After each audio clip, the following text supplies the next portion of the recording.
하나님께서 사람을 창조하셨던 천지창조 6일째 날 창세기 1장 28절에 다음같이 5가지를 복을 주셨습니다. 생육하라, 번성하라, 충만하라, 정복하고 다스리라. 환경의 지배를 받는 것이 아니라 네가 환경을 지배해야 되고 모든 것을 다스리라고 말씀합니다. 여기는 사람의 질병까지도 다스릴 수 있는 권세를 다 주셨고, 그리고 가난도 다스리고 환경 모든 자연을 다 다스리는 권세를 주셨습니다. 그런데 죄로 인하여 잃어버렸습니다. 예수님께서 이 땅에 오셨습니다. 빌립보서 2장 6절에 근본 하나님 본체 되시는 예수님 오셔서 사람의 육체로 오셔서 십자가에 죽으신 후에 피를 흘리심으로 성경 강조합니다. 로마서 4장 11절에 누구든지 예수를 믿는 자는 아브라함과 같은 믿음의 사람이 되는데 이 사람들에게는 어떤 축복을 내리십니까? 요한일서 1장 7절에 예수의 피가 우리를 모든 죄에서 깨끗하게 하셨습니다. 그렇다면 다시 죄가 없는 상태로 에덴 동산의 창세기 1장 28절의 축복으로 돌아가게 됩니다. 생육해야 합니다. 그리스도 아닌 사람은 여러분 누굽니까? 에베소서 1장 4절에 창세전에 그리스도 아닌 사람은 택하셨습니다. 예정된 사람입니다. 그래서 요한복음 1장 12절에 하나님 자녀가 되었습니다. 하나님 자녀 되었으면 생육해야 합니다. 번성하고 충만하고 정복하고 다스려야 됩니다. 그런데 늘 환경 지배를 받고 있습니다. 전전긍긍합니다. 세상 사람도 겪지 않는 고통을 예수 믿는 사람이 소위 하나님의 자녀가 다 겪고 있습니다. 왜 그럴까요? 오늘 저는 대단히 중요한 한 가지 사실을 소개하겠습니다.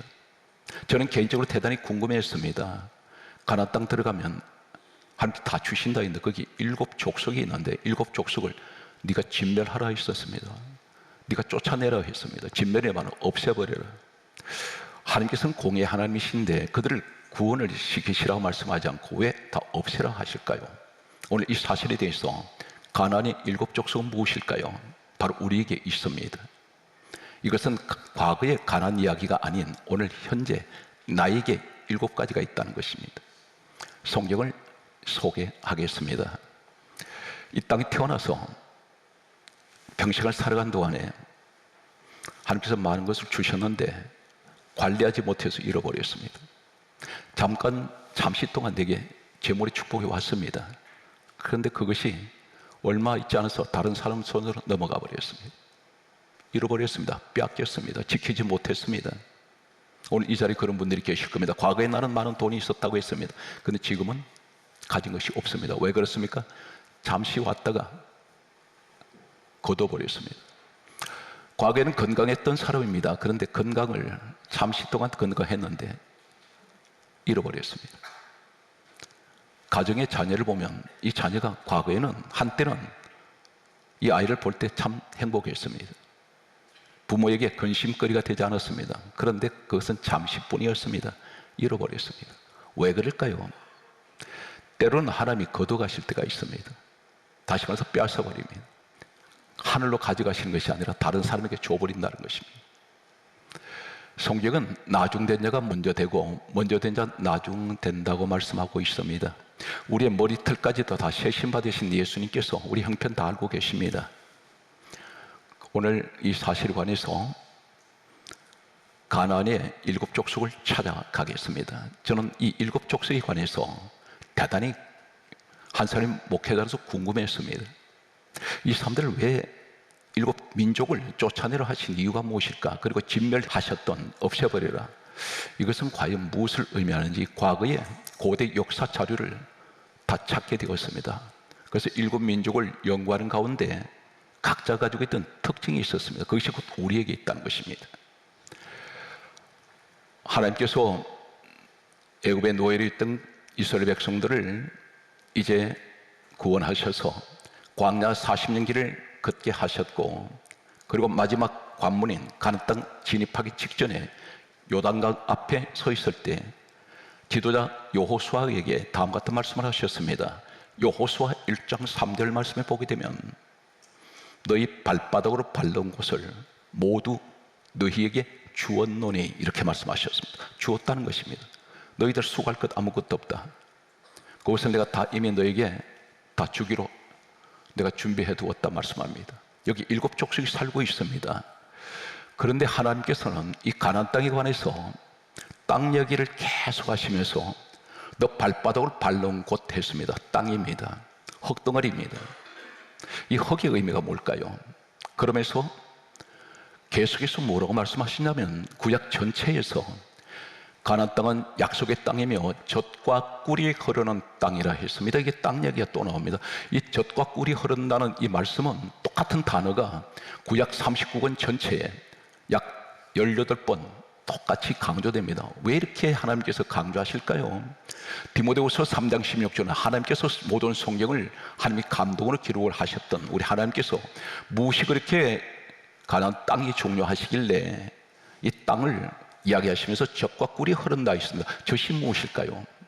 그리고 너 발바닥을 밟는 곳, 요호수아 1장 3절에 밟는다는 이 의미가 단순한 발을 디디는 것이 아니라 여기 밟다 이 말에 관해서는 불가피 원문을 하나 소개하겠습니다. 참고로 말씀드리면 영어 성경은 그 의미를 못 찾습니다. 원문은 구약은 39는 히브리어가 원문입니다. 신약은 헬라가 원문인데 히브리어 원문에 보게 되면 요호수아 1장 3절에 밟다 이 말은 다라크입니다. 다라크란 말에 똑같이 어디에 사용되고 있냐면 사사기 20장 43절 말씀 보면 짓밟다, 짓밟아버린다는 것입니다. 없애버린다는 것입니다. 무엇을 말씀하실까요? 단순한 밟는다는 의미가 아니라 짓밟아버린다는 것입니다. 뭉개버린다는 것입니다. 없애버린다는 것입니다. 그것이 어떤 의미가 될까요? 또 여기 젖과 꿀이 흐르는 땅, 젖이란 말은 어떤 의미를 가지고 있습니까? 히브리어 원문은 헬레버입니다. 이 헬레버라는 말은 어디에 똑같은 헬레버가 같은 단어가 사용되냐면 창세기 45장 18절 말씀 기름지다. 젖과 꿀이 흐른다는 말은 젖은 기름을 말합니다. 기름지다라는 뜻입니다. 근데 꿀은 무엇을 말하고 있습니까? 참고로 말씀드리면 시편 119편 103절에 말씀하시기를 주의 말씀의 맛이 내게 어찌 그리 단지요 내 입의 꿀보다 더 단이이다. 바로 꿀은 말씀을 의미하고 있습니다. 에스겔 3장 3절에 이렇게 말씀합니다. 하나님께서 천사를 보내셔서 하신 말씀이 에스겔에게 이 두루마리 말씀을 먹어라. 먹으니 내 입에 달기가 꿀 같더라. 꿀은 말씀을 의미하고 젖은 기름을 의미합니다. 성경 말씀을 한 군데 더 말씀드리면 요한계시록 10장 8절에서 10절의 말씀을 보게 되면 역시 천사가 사도 요한에게 찾아왔습니다. 환난 맞는 그에게 와서 두루마리 책을 갖다 먹어버리라. 사도니 먹었더니 내 입에 달기가 꿀 같더라. 젖과 꿀이 흐르는 땅, 다시 말해서 기름진 말씀의 땅이라는 것입니다. 그런데 이것을 주시는데 성경은 놀라운 말씀을 하고 있습니다. 신명기 7장 1절에 그리고 2절까지 이어지는 말씀을 보게 되면 단 한 가지 조건이 있습니다. 내가 너한테 이 약속의 땅으로 보내는데 내가 너에게 기름진 땅 주고 말씀의 꿀이 흐르는 그 땅을 너에게 줄 텐데 그런데 또 한 가지는 너는 그곳에 들어가면 너 밟는 곳은 그 땅은 전부 너 것이다. 내가 이미 너에게 다 주었노니 이 말씀은 내가 이미 다 주기로 작정되어 있고 준비되어 있으니 너는 이것을 받기만 하면 되는데 단 한 가지 조건이 있습니다. 우리에게 말씀합니다. 7가지를 지켜라. 이거 쫓아내어라. 여기서 신명기 7장 1절에 7가지 족속이라고 되어 있습니다. 민족을 말합니다. 첫째 헷 족속, 두 번째 기르가스, 세 번째 아모리, 그리고 네 번째가 가나안, 다섯 번째가 브리스, 여섯 번째가 히위, 일곱 번째가 여부수입니다. 각자의 특징이 하나씩 있습니다. 우리 몸에 있습니다. 과연 내 몸에 있을까요? 그것이 무엇일까요? 성경 말씀은 잠언 26장 25절을 소개합니다. 그 마음에 7가지 가증한 것이 있습니다. 우리 마음에, 우리 몸에, 육체에 7가지 가증한 것이 있다 있습니다. 이것을 네가 내쫓지 않으면 땅 이야기를 하고 있습니다. 하나님께서 가나안 땅 밟는 곳 다 너에게 이미 주었다. 그런데 그 땅은 젖과 꿀이 흐르는 땅에 과연 나하고 무슨 상관이 있을까요? 창세기 2장 7절을 소개합니다. 우리 육체는 흙덩어리입니다. 흙으로 지어졌습니다. 작은 흙덩어리입니다. 그런데 이 흙덩어리 육체에 7가지가 있다는 것입니다. 그거 쫓아내야 된다는 것입니다. 그렇지 않으면 젖과 꿀의 축복이 오지 않습니다. 그리고 대단히 힘든 인생을 살아갈 것이라는 것입니다. 성경 말씀을 소개합니다. 7가지를 내쫓는데 첫 번째, 헷 족속. 헷이란 말은 따라하십시오. 두려움. 두려움. 거기 하세요. 두려워하다. 이 헷이란 말은 두려워하다입니다. 사랑하는 성도 여러분, 하나님을 믿습니까? 믿는데 왜 두려워하세요? 그것이 무엇인지 아십니까? 내가 하나님을 믿습니다. 그런데 신앙생활 오래 했습니다. 집사, 장로, 권사, 안수사 되었습니다. 나는 모태신학을 말합니다. 그런데 작은 일 하나만 찾아와도 두려워서 밤잠을 이루지 못합니다. 무서워합니다. 불안해합니다. 염려합니다. 왜 그렇습니까? 하나님을 불신한다는 것입니다. 그래서 요한일서 4장 18절에 이렇게 하나님께서 말씀합니다. 사랑 안에 두려움이 없고 온전한 사랑이 두려움을 내쫓느니라. 우리 믿음이 무엇입니까? 하나님 사랑을 믿는 것이 믿음입니다. 그 사랑이 어디까지 갑니까? 하나님의 독생자 예수 그리스도 십자가에 못 박는 그 사랑입니다. 하나님은 독생자 예수님 당신의 아들까지 다 내주었습니다. 그 십자가는 사랑입니다. 그 사랑을 믿는 것이 믿음입니다. 그런데 온전한 사랑이 두려움을 내쫓는다 했습니다. 그런데 그 온전한 믿음이 못 된다는 것입니다. 성경 말씀은 이렇게 우리에게 말씀합니다. 이사야 41장 10절에 두려워하지 말라. 내가 너와 함께함이니라. 놀라지 말라. 나는 내 하나님이 됨이니라. 내가 너를 굳세게 하리라. 내가 너를 도와주리라. 내가 나의 의로운 손으로 너를 붙들리라. 5가지 말씀입니다. 두려워하지 마. 놀라지 마라. 내가 너 굳세게 하마. 내가 너를 도와주마. 내가 너를 붙들어 줄 것이다. 그런데 믿지 못합니다. 이것을 내쫓아라는 것입니다. 그러면 반드시 그것은 젖과 꿀이 흐르는 땅이 될 수가 있습니다. 기름진 곳이 됩니다. 바로 내 육체를 말하고 있다는 것입니다. 내 마음에 7가지 가정한 것이 있다는 것입니다. 이것이 하나님 보실 때 하나님 불신한다는 것입니다. 사랑하는 성도 여러분, 저는 아침에 눈만 뜨면 기적 속에 살아간다고 생각합니다. 왜 그러냐? 우리나라의 초유의 133개 단일교회가 31개 국가에 유치원, 초등학교, 중학교, 고등학교, 대학교, 병원, 고아원, 선교센터, 교회를 지은 예가 없습니다. 지난주에 선교협에서 급하게 연락이 왔습니다. 아르헨티나, 페루에서 교회가 짓다가 중단된 지가 오래됐습니다. 교회는 하나도 없는데 교회 짓기만 하면 사람들이 밀려올 텐데 교회를 못 짓고 있습니다. 예산이 없어서. 저희 교회는 예산이 없습니다. 대책 없습니다. 그런데 하나님께서 해주실 것을 믿고 가장 그분이 기뻐하시는 일이기에 최우선을 우리 교회는 전부 다 선교에 집중하고 있습니다. 누가 알아달라고 하는 것도 아닙니다.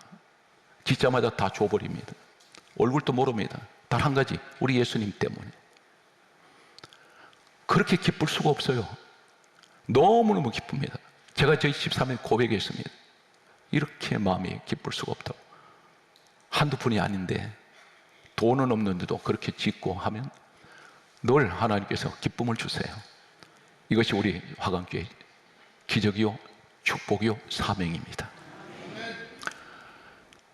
성경 말씀을 소개합니다. 2번째, 기르가스. 기르가스는 그 민족 역사를 봤더니 이곳에 역청구덩이가 많습니다. 진흙구덩이. 이 말이, 기르가스, 이 말은 진흙탕에 빠진 인생. 못 나옵니다. 헤매고 있습니다. 기르가스 그 민족은 사방에 이 역청구덩이가 있고 진흙탕이라서 한번 빠지면 빠져나오지 못합니다. 이것이 흙덩어리에 뒹구는 인생입니다. 무엇을 말합니까? 세상 육신의 정욕에 미쳐서 육신의 생각에 빠져서 진흙탕 속에 뒹구는 인생입니다. 못 나옵니다. 성경은 뭐라 말씀합니까? 흙덩어리 속에 뒹구는 인생. 내 육체가 거기 뒹굴고 있습니다. 쾌락을 즐깁니다. 그런데 성경은 말씀합니다. 로마서 8장 6절에 육신의 생각은 사망이요, 죽음이요. 죽음이 기다립니다. 우리 인생 길이 100세입니다. 분명히 기억하십시오. 영원한 세계가 있습니다. 저는 알고 있습니다. 잠깐 이 땅에 살다 가는 인생, 육신에 미쳐 사는 인생들이 있습니다. 그건 사망이라고 그랬습니다. 로마서 8장 7절에 육신의 생각은 하나님과 원수가 된다 했습니다. 이상 기도 안 받습니다. 육신의 것을 자꾸 구하고 있습니다. 하나님께서는 아무것도 상관없습니다. 육신의 생각은 사망이요 하나님 원수가 되고, 로마서 8장 8절에 육신에 있는 자들은 하나님을 기쁘시게 할 수 없나니 그러셨습니다. 첫 번째는 두려워하지 말라, 내쫓아야 됩니다. 두 번째는 세상 육신의 생각이 뒹구는 인생들, 육신에 빠져서 세상 쾌락에 빠진 인생들, 여기서 우리는 빠져나와야 됩니다. 이것을 내쫓아라는 것입니다. 내 마음에서 이런 것들을, 육신의 생각을 내쫓아야 됩니다. 그러면 하나님 준비하신 가나안의 축복은 다 주어집니다. 그래서 적과 꿀이 흐르는 내 육체의 복을 주신다는 사실입니다. 세 번째가 아모리가 있습니다. 아모리, 따르시겠습니까? 산에서 사는 자, 그 의미를 가지고 있습니다. 민족 역사를 보았더니 아모리 사람들은 산에서 사는데 이 사람은 농사를 짓지 못합니다. 뭘 합니까? 밤낮 눈만 뜨면 남의 생명 죽이로 돌아다닙니다. 사냥하는 자, 늘 손에 피가 묻어 있으면 누구 피입니까? 다른 생명의 피가 묻어 있습니다. 이 말이 무슨 말입니까? 눈만 뜨면 남 죽이려고 돌아다니는 자. 교회에 영원 사냥하는 사람들이 있습니다. 쇼핑하러 나옵니다. 예배가 목적이 아닙니다. 하나님 만나는 목적이 아니라 교회에 나오면 오늘 누구를 넘어뜨릴까? 누구를 시험 들게 할까? 무슨 비방을 할까? 무슨 험담을 해야지? 교회는 하나님께서 우리 주님이 세우신 목적은 영혼을 살리는 것입니다. 허물 덮어주는 것입니다. 허물 덜쳐냈다면 천국 갈 사람 한 사람도 없습니다. 그 허물을 우리 예수님이 다 담당하셔서요. 그래서 갈라디아 3장 13절에 예수께서는 우리를 위하여 저주를 받은 바 되사 율법의 저주에서 우리를 속량하셨습니다. 속량이란 내가 지은 죄값을 그분이, 우리 주님이 다 치르셨습니다. 십자가에서. 그런데 교회에 나와서 반대로 원수 자리에 서 있는 사람이 있습니다. 봉사는 하는데 남을 헐떠는데 혈안이 되어 있습니다. 이것을 내쫓아야 됩니다. 첫 번째는 두려움을 내쫓아라. 세상 육신의 것을 내쫓아라. 세 번째는 남 죽이는 일 하지 마라. 이 마음에서 이것이 내쫓아야 됩니다. 성경 말씀은 에베소서 4장 29절에 이렇게 말씀합니다. 무릇 더러운 말은 너희 입 밖에도 내지 말라. 오직 덕을 세우는 선한 말을 하여 듣는 자들에게 은혜를 끼치게 하라. 그럼 30절에 뭐라고 말씀합니까? 그럼에도 계속 그러면 성령을 근심하게 하지 말라. 네 번째, 성경은 우리에게 무엇을 말합니까? 가나안 족속이 있습니다. 이 말씀이 신명기 7장 2절에 일곱 족속에서 말씀하는데, 가나안은 이 지형학적으로 보게 되면 그들이 살았던 그 지리를 보면, 역사에 보았더니 요단강 가장 낮은 곳에 사는 자들이었습니다. 이 요단강 가장 낮은 사해바다 같은 경우는 지중해에서 약 300~400m 더 낮은 위치입니다. 가장 낮은 자리에 사는 자입니다. 좋은 의미가 아닙니다. 가나안 이 사람들은 낮은 자리에서 사는 자들인데, 다시 말해서 무슨 말이냐면 땅에 육체의 생각에 젖어 사는 사람들입니다. 하늘을 보지 못합니다. 위를 보지 못합니다. 항상 이 땅의 것만 좋아하고 있습니다. 성경 말씀은 이렇게 강조하고 있습니다. 골로새서 3장 1절에서 2절에 너희는 위의 것을 찾아라. 거기 그리스도께서 하나님 우편에 계시느니라. 위의 것을 생각하고 땅의 것을 생각하지 말라. 사랑하는 성도들은, 이 가나안 사람들은 땅의 것만 찾습니다. 그런데 우리는 어디를 찾습니까? 하늘의 것을 찾습니다. 거기 예수님을 찾습니다. 땅의 것을 내쫓아라고 말씀합니다. 다섯 번째, 브리스 족속이 있습니다. 브리스, 따라서 세상으로 열린 마음. 우리가 대개 세상 사람들은 세상으로 향해 있습니다. 방향이 마음을 열어놓고 있습니다. 예수의 사람은 하나님께로 마음을 열어야 됩니다. 이것을 우리에게 말씀합니다. 세상으로 향하여 마음을 열지 말아라. 이걸 내쫓아라. 브리스 족속, 희비가 있습니다.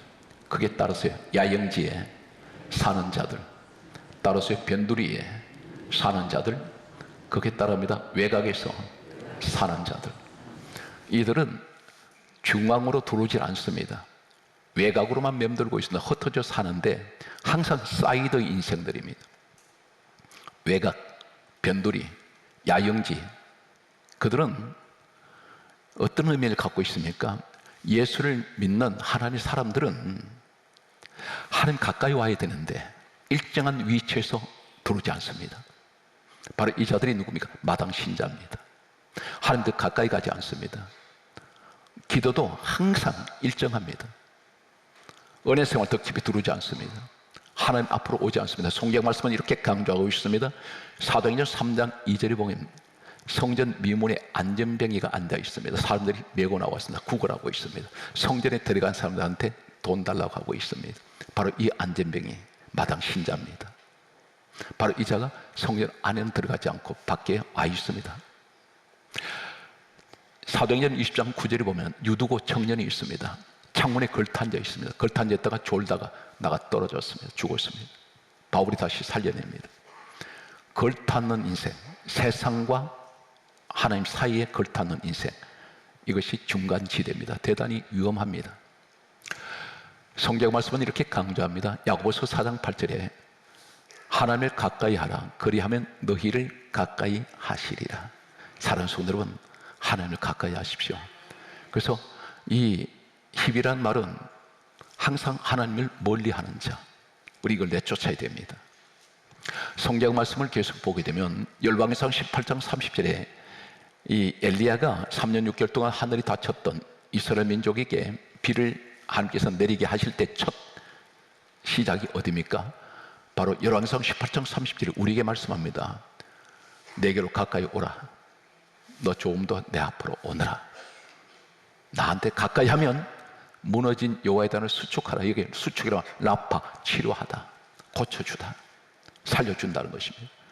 무너진 여호와의 단이 뭡니까? 예배의 자리. 오늘 이 자리가 그 현장 되시기를 축복합니다. 그리고 기도의 자리입니다. 기도하는 사람은 하나님 가까이 하는 분들입니다. 항상 예배를 생명처럼 여기십시오. 따라서 예배를 즐기자, 예배를 낙으로 삼자. 아멘. 따라서 기도를 즐기자. 늘 기도를 낙을 삼는 친구가 되시기 바랍니다. 여보수가 있습니다. 여보수는 발 아래 밟다, 그 의미를 가지고 있습니다. 이 여보수는 대단히 교만한 자들입니다.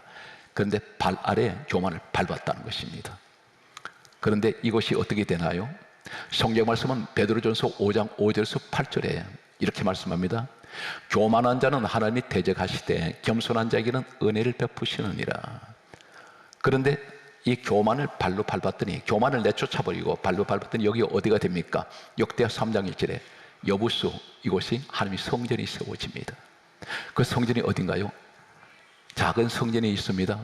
고린도전서 3장 16절에 따라서 내 몸이 하나님의 성전입니다. 내 몸이 하나님의 성전이 되더라는 것입니다. 교만이 사라지니까. 이 사실 있습니까? 우리 7가지를 보았습니다. 이것만 내쫓아버리면 하나님께서 내게 적과 꿀이 흐르는 약속의 땅으로 축복을 하시는데 너 밟는 대로 다 너에게 준다. 그런데 여기서 중요한 것은 여호수아가 가나안 땅에 들어가서 다 내쫓지 못했습니다. 이렇게 강조합니다. 여호수아, 성경 말씀은 11장 22절에 3가지를 못 쫓았습니다. 가사 지역, 가드 지역, 아스돗 3군데를 성경 강조합니다. 남겨두었더라, 이렇게 기록됩니다. 사랑하는 성도 여러분, 중요한 한 사실을 소개합니다. 내가 생각할 때 내 성격이 단점이 많은데 이건 아무것도 아니야. 이건 생각하는 그것이 나중에 큰 암덩어리가 될 수 있다는 것입니다. 작은 것이, 그 습관 하나가. 과연 그럴까요? 가사, 가드, 아스돗을 남겨두었습니다. 성경 말씀은 사사기 17장 13절에 이렇게 기록합니다. 다 내쫓지 아니하였더라, 이렇게 말씀하셨습니다. 내가 내쫓을 수 있는데, 내가 이것을 버릴 수 있는데, 육의 것을 버리고 성격 바꿀 수 있는데 내가 안 하고 있다는 것도 일부만 했습니다. 몇 가지는 고쳤는데 이것을 아무것도 안 하찮은 것인 생각하고 방치해버렸더니 여기서 어마어마한 일이 터졌습니다. 가장 불의한 역사가, 가나안 역사 속에 가장 불의한 역사가 어떤 것이냐면, 우리는 삼손을 잘 압니다. 근데 삼손이 어떤 일이 있었습니까? 사사기 16장 21절에 이 가사를 남겨두었더니 가사에 한 기생이 일어나는데 삼손이 여기 유혹에 빠져서 눈이 빠져버리고 죽어버립니다. 민족의 지도자가 죽습니다. 어디에서? 가사에서. 또 가드가 어떤 일이 생겼나요? 성경 말씀 보게 되면 사무엘상 17장 23절에 가드에서 골리앗이 나왔습니다. 민족을 불안에 떨게 만들었습니다. 우리가 생각할 때 거창한 일만 큰 것을 보는데 그렇지가 않습니다. 내게 작은 이 성격 하나 고쳐야 될 게 이것 때문에 나중에 큰 문제가 생기면 우리가 암이 생길 때 눈에 보이지 않는 미세한 점 같은 것이 시작됩니다. 방치했더니 점점 커지기 시작해서 사람 생명을 앗아가 버립니다. 모든 것은 작은 것이 출발된다는 사실입니다. 그 세상 말로 이렇게 말합니다. 싹을 잘라야 된다. 이것은 우리에게 뭘 말합니까? 내게 지금 내 자신을 돌아보니까 이건 반드시 고쳐야 돼. 그런데 이건 아무것도 아닌 것 같아. 그런데 그것이 나중에 큰 문제가 되더라는 것입니다. 아수도시 있습니다. 아수도 남겨두었더니 어떤 일이 생깁니까? 사무엘상 5장 1절에 하나님 법궤를 빼앗아서 아수도에게 갖다 놨습니다. 하나님 영광은 떠나버립니다. 우린 1년에 지금까지 내용들을 보았습니다. 여러분들은 천국의 백성들입니다. 최소한 나 자신에 대해서는 냉정히 하셔야 됩니다. 자를 건 잘라야 됩니다. 끊을 건 끊어야 됩니다. 그랬을 때 하나님께서는 우리에게 적과 꿀이 흐르는 땅을 약속합니다. 한 가지 기억하십시오. 에레미야 5장 25절에 너희 죄가 너희에게 오는 좋은 것을 막아버렸다 했습니다. 하나님 보실 때 좋은 거 주시려고 너를 준비하고 있는데 너한테 오는 것이 이게 죄 때문에 막혀 있다는 것입니다. 아직도 지금 막혀 있는 분들이 계실 겁니다. 그런데 이것만 허물어버리면 그들은 내게 복은 쏟아질 것입니다. 오늘 또 범사 위에 하나님께서는 종이 함께 하시고 우리는 어느 곳에 가든지 하나님 자녀답게 가나안의 7족속 같은 이것을 내쫓아버리는 결단의 시간 되시기를 주 예수 이름으로 축복합니다.